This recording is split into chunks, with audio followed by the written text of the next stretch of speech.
Hi there, I'm Mark and welcome to Book Ramble. Merchant of Venice. I've actually got a large collection, big book of Shakespeare, and I was going to do The Merchant of Venice when I came to it. But I found this in a little thrift shop. It was just about the right size to take on vacation with me when I went to the South Island. I took it along, read it. Very interesting. It's one of those typical plays that I would have studied at school. I've forgotten half of it. I remember, in fact, before rereading Porsche and the Caskets and Shylock and so on. But it's become obvious that when you consider Shakespeare beyond the plays, there's quite a lot at the moment in which people are asking the question, was there really a Shakespeare? So Mark Rylance and Sir Derek Jacobi, well-known Shakespearean actors, have formed a little society asking that question, did Shakespeare really exist? And I've come across previously a book from the 19th century that asks the same question.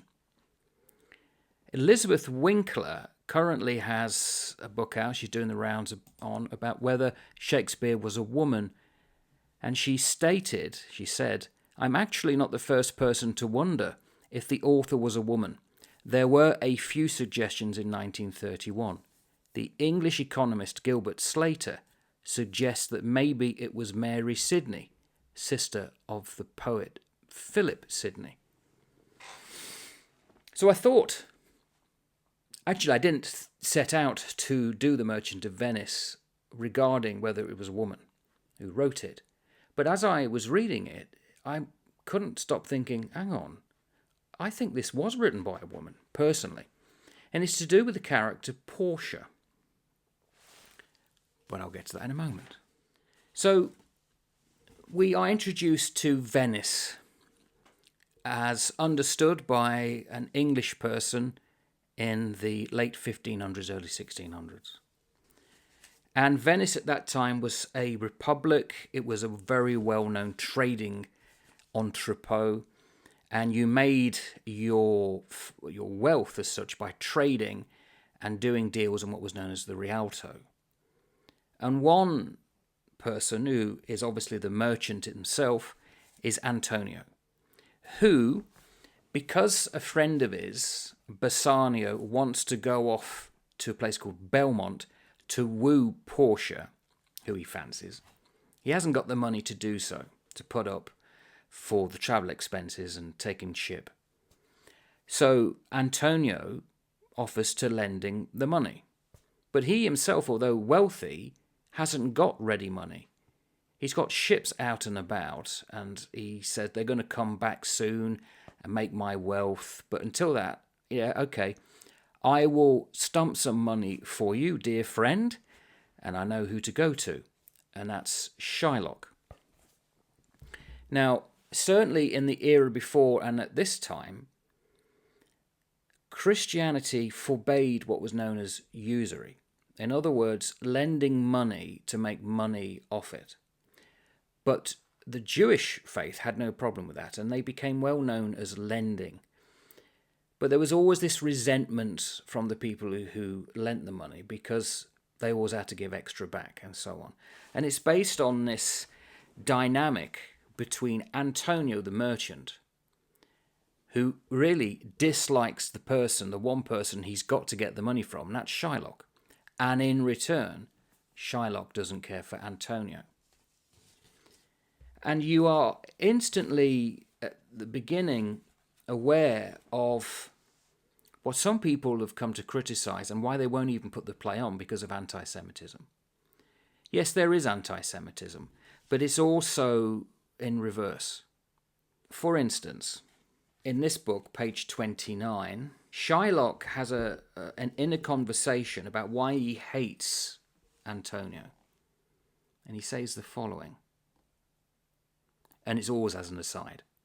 How like a fawning publican he looks. This is about Antonio. I hate him, for he is a Christian. He lends out money gratis and brings down the rate of usurance here with us in Venice. I will feed fat the ancient grudge I bear him. He hates our sacred nation, and he rails. Even there, where merchants most do congregate, on me, My bargains and my well-won thrift, which he calls interest. Cursed be my tribe if I forgive him. Shylock hates Antonio because Antonio throughout Venice has been maligning Shylock and deliberately trying to make it so he doesn't make any money. And then it's in reverse. If I go to page 30, so Antonio is talking to Shylock, and Shylock says something, and Antonio turns to his friend Bassanio and says, "Mark you this, Bassanio, the devil can cite scripture for his purpose. An evil soul producing holy witness is like a villain with a smiling cheek, a goodly apple rotten at the heart. Oh, what a goodly outside falsehood hath." And of course he's referring to Shylock. So there's this enmity. And it's about how Bassanio takes the money, goes off to Belmont, but of course Antonio's ships do not come in.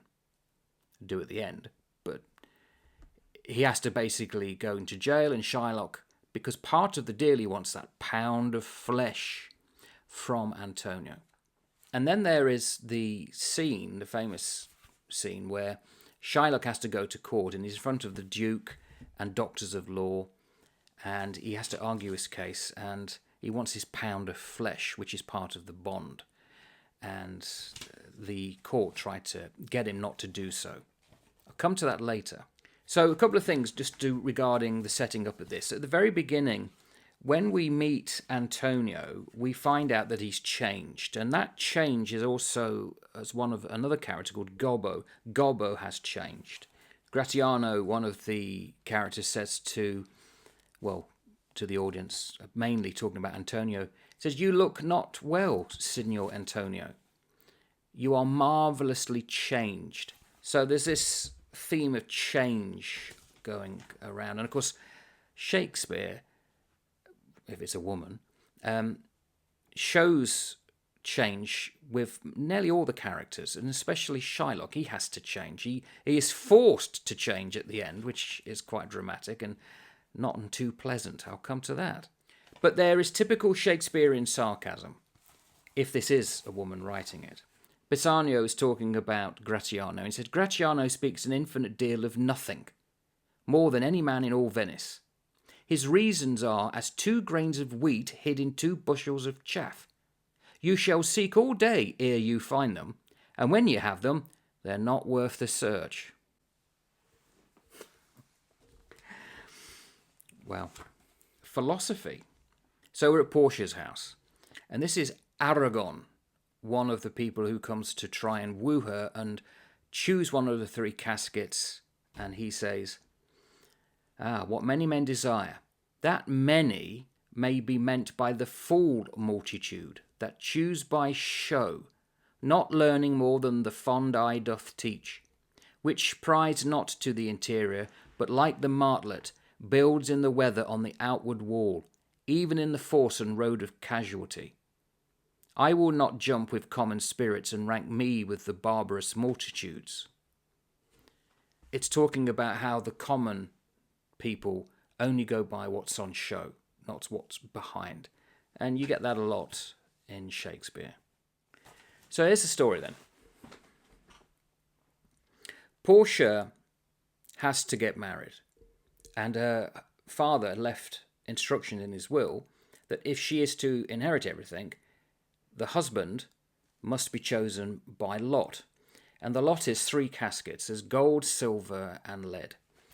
And in turn, we see 2 people come in and make their choices, and they talk out aloud as to why they're choosing which one. And of course, gold and silver are wrong. Now, it was close at this point where it began to dawn on me that this seems to be very favourable to womenfolk, this play. The men seem to be arguing, and certainly based on a legal consideration, between Shylock and Antonio. But they're all quibblers. And Portia, although she wants to find the real man, and she fancies Bassanio, supposedly. Bassanio's the one who's visited before, and her handmaid reminds her that, he's the good one. So when he comes, she can't do anything of the choices he makes, and he chooses correctly, he chooses the correct casket. She still wants him. So if this was written by a woman, I think the author was trying to say that this is the woman's lot. If she wants the dowry and it's the will, she has to do this. She has to go with the person who chooses the correct casket with her image inside. But then agency kicks in, and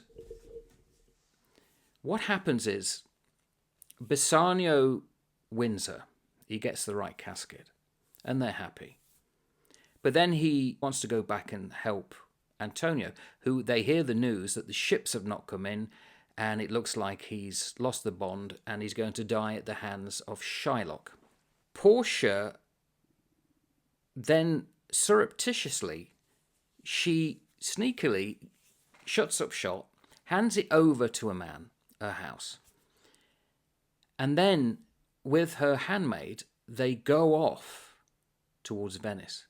And we find out that in fact she turns up at the court case dressed as a man and argues the case as to why Shylock cannot have his pound of flesh. So this woman, really, I think The Merchant of Venice is the wrong title. It should be called the Woman of Belmont, because she is the force throughout that guides everything. She's fettered by her father's will and has to go through this strange thing about 3 caskets. But then she dresses up a man, she goes off on her own, she saves Antonio because he's her future husband's best friend, and then she gives a ring to Bassanio, and the handmaid who fancies somebody else gives a ring to her lover and says, keep these, testing the men whether in fact they will keep the rings, because then they generate the fact that they should give the rings away in payment to the women dressed up as lawyers for what they've done to save Antonio. This is women in control. This is whoever the author is, whether it's man or woman, is showing that women are very powerful. Now the question is, would a man write that? If you know the play, and I don't think I've explained it very well, but if you know the play, would a man have written the character of Portia the way Portia comes across? This is not a princess stuck in a castle like you get in Two Men of Verona with Sylvia. No, this is more like Julia, where a woman dressing up as a man to control the situation and save men because they can't do it themselves. I hadn't considered that before. There's a strong argument to be made that this was written by a woman, or certainly a woman had a strong hand in it. So perhaps Elizabeth Winkler is correct. There's also some lovely language here. On page 51 in this, it's actually Act 2, Scene 7. And who's talking? The Moroccan. Yeah, it's like a prince of Morocco. He's chosen the cask. There's something in there picked up in his letter, and it's not the image of Portia. So he knows he's lost. He will not get the hand of Portia. But he has this little note, and he said, I'll read the writing. All that glisters is not gold. Often have you heard that told. Many a man his life have sold, but my outside to behold. Gilded tombs do worms enfold. Had you been as wise as bold, young in limbs, in judgment old, your answer had not been inscrolled. Fare you well, your suit is cold. What I took a turn on was all that glisters is not gold. That's in Tolkien, Lord of the Rings. Strider, in the chapter Strider, he has a letter confirming who he is. It's given to Frodo, and it's left behind by Gandalf. And there's many PSs, there's a PPS, and then there's a PPPS. But Gandalf says, Make sure that it is the real Strider. There are many strange men on the roads. His true name is Aragorn. And then there's this little ditty, poem. All that is gold does not glitter. Not all those who wander are lost. The old that is strong does not wither. Deep roots are not reached by the frost. So it's mirroring what's in The Merchant of Venice. And I remember reading that all that glitters is not gold. I've always remembered it from Tolkien. But then it's in here. And obviously it's much older. So it was just this strange, oh wow, boomerang effect. And then there's this lovely back and forth over about 10 minutes of the play. And it's about the imagery. And Bassanio says, the world is still deceived with ornament. This ornament is but the gilded shore to a most dangerous sea. Therefore, thou gaudy gold, hard food for Midas, I will none of thee. He's making his choice as to the casket, and he turns down gold and silver. Very good. But was this written by a woman? Porsche, and I've made notes here, Porsche is the one to tell men what to do. So Bassanio has won her hand. And Porsche says, First, go with me to church and call me wife, and then away to Venice to your friend. For never shall you lie by Portia's side with an unquiet soul. You shall have gold to pay the petty debt 20 times over. When it is paid, bring your true friend along. My maid, Nerissa, and myself meantime will live as maids and widows. But she doesn't. As soon as Bassanio's gone to Venice, they follow. He also then meets Lorenzo, hands over the house to him, and says later to Nerissa, when we are both accoutred like young men, I'll prove the prettier fellow of the two, and wear my dagger with my braver grace, and speak between the change of man and boy with a reed voice, and turn 2 mincing steps into a manly stride, and speak a phrase like a fine bragging youth, and tell quaint lies how honourable ladies sought my love. And then she goes to Venice and saves the day. She's also a moral compass. She says to do a great right, do a little wrong, and curb this cruel devil of his will. And it's her who has the most famous lines about mercy. It's at the trial, and she says, the quality of mercy is not strained. It droppeth as the gentle rain from heaven upon the place beneath. It is twice blessed. It blesseth him that gives and him that takes. 'Tis mightiest in the mightiest. It becomes the throned monarch better than his crown. His sceptre shows the force of temporal power, the attribute to awe and majesty. Wherein doth sit the dread and fear of kings, but mercy is above this sceptred sway. It is enthroned in the hearts of kings. It is an attitude. It is an attribute to God himself. And earthly power doth then show likest gods when mercy seasons justice. And then she goes on to say, therefore, Jew, though justice be thy plea, consider this, and so on. And of course she dresses him out. She is the engine throughout the play. It's all about Portia. She gets a man, she gets the man's friend saved, she dresses up as a man to do so. She's the moral compass, and she's got all the knowledge about the law to trick Shylock quite successfully into not seeking the bond. And whereas Shylock has been saying, I will have my bond, I will have my bond, it's Portia, the woman, who has to come in and stop all that.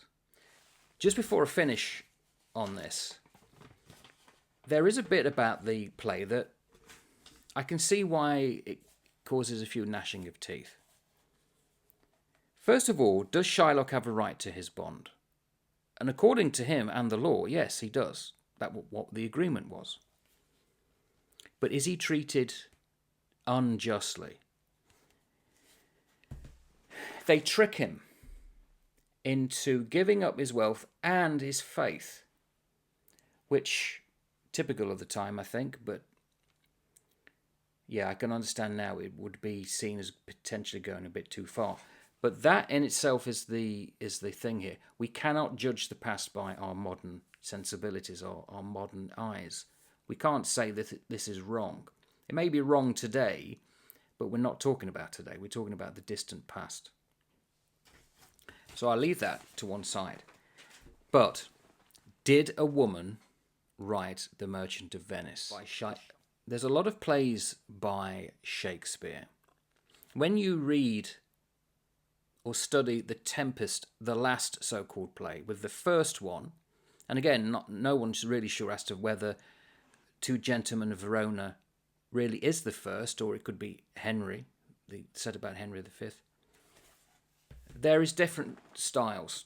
There's definitely, it's though it's not written by the same hand, but people's penmanship over time does change.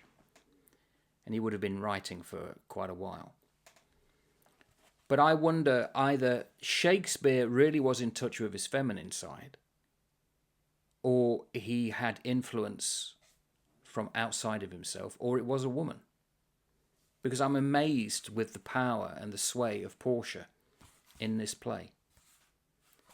I just wonder why it's called The Merchant of Venice. But there you go. It's not really my take on the play. I really did enjoy it. It's certainly recommended because of all those things I've laid out, worth studying to see whether you yourself have ever questioned the power of Porsche in this and how it's allowed to happen in a world of men, how no one recognised she was dressed up, and so on and so forth. It's all about duplicity, this play. It's very good. Definitely worth the study. So, ta-ta for now.